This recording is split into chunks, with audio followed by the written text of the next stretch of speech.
Welcome back, guys. Today we're building this grab and throw skill from scratch. Follow along. I'll tell you exactly what to add and where, and explain what each part does as we go. Are you okay? I'll take you home. Let's start. First, set up everything in the Explorer.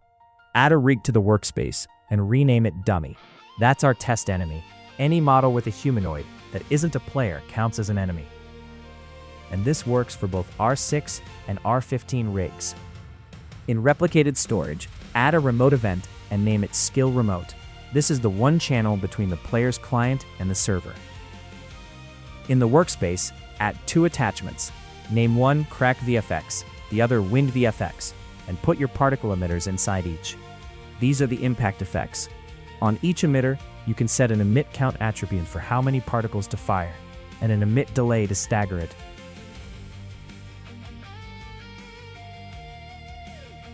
Add a folder in the workspace called Sounds. Inside it, add 6 sound objects, named exactly Dash Start, Grab, Slam, Stay Down, It's Over, and Dead Ground Impact. Under Lighting, add a bloom effect named Skill Bloom, a blur effect named Skill Blur,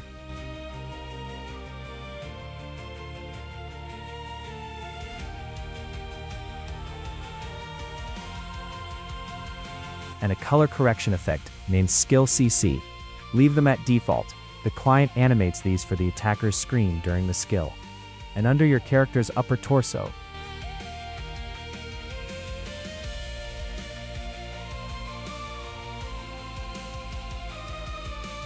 add a folder named Aura with some particle emitters in your color. The server switches this on while the skill is active, and the client samples its color to tint the dash trail.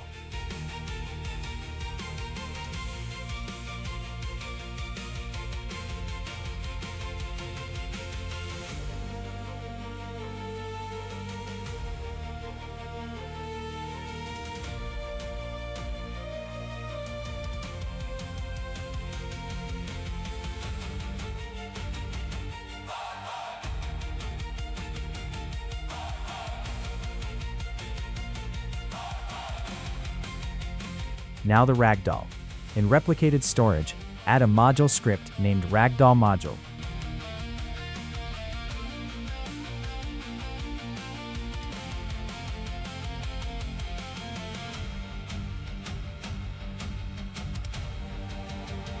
And paste in the Ragdoll code. You can find this code under video description. Here's what it does. Enable puts the character into a physics state, then turns it limp 2 ways depending on the rig. On a modern R15 rig, it disables the animation constraints, so the existing ball sockets take over. On R6 and older rigs, it converts each motor 6D joint into a real ball socket with a no collision constraint, and makes the limbs collapsible so the body rests on the floor. The important trick is the records table. It remembers exactly what it changed, so disable can reverse it perfectly, re-enable the joints, delete what it made, and stand the character back up. Is Ragdoll just checks whether a record exists. Save it and move on. Next, the server. In Server Script Service, add a script named GrabThrowSkill and paste in the server code.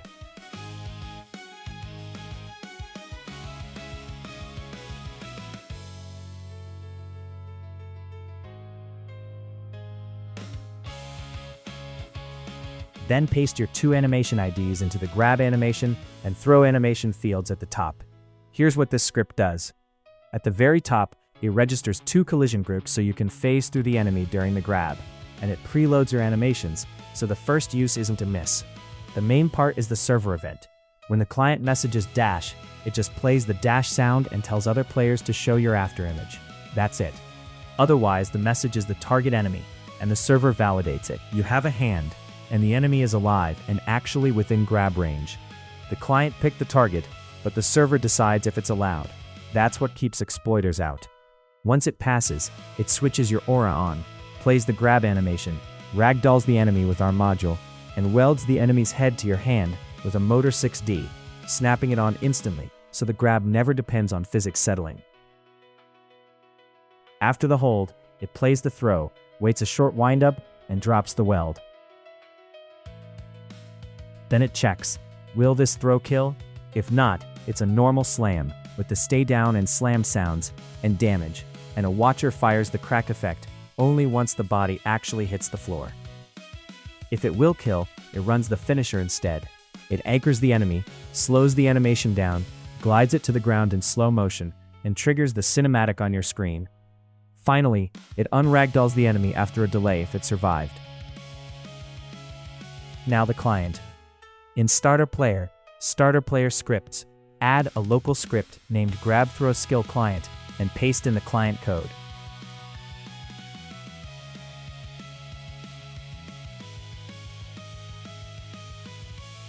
Here's what the client does. When you press Z, it finds the nearest enemy in front of you, turns you toward it, and drives you forward with a linear velocity, and leaves a fading ghost trail tinted to your aura.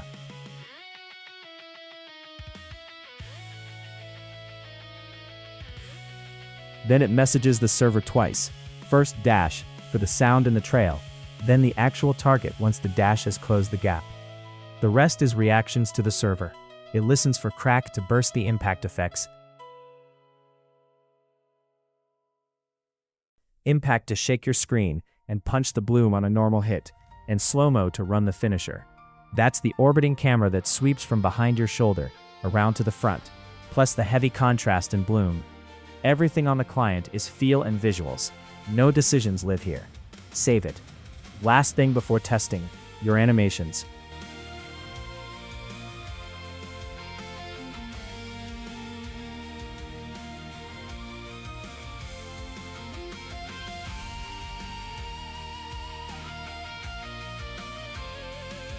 Make 2 animations, a grab and a throw.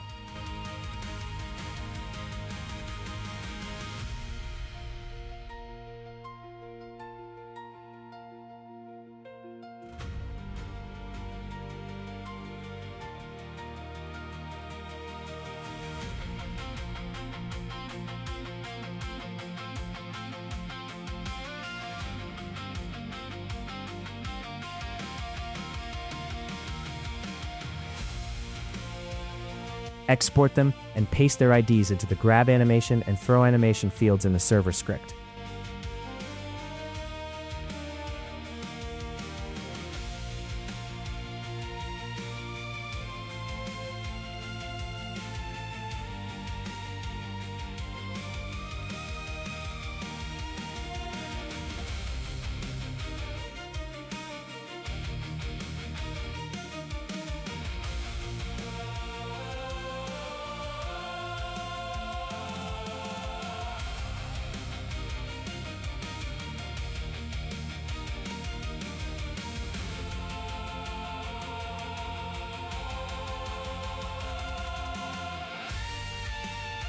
The script handles priority and preloading for you, and there are no event markers to add.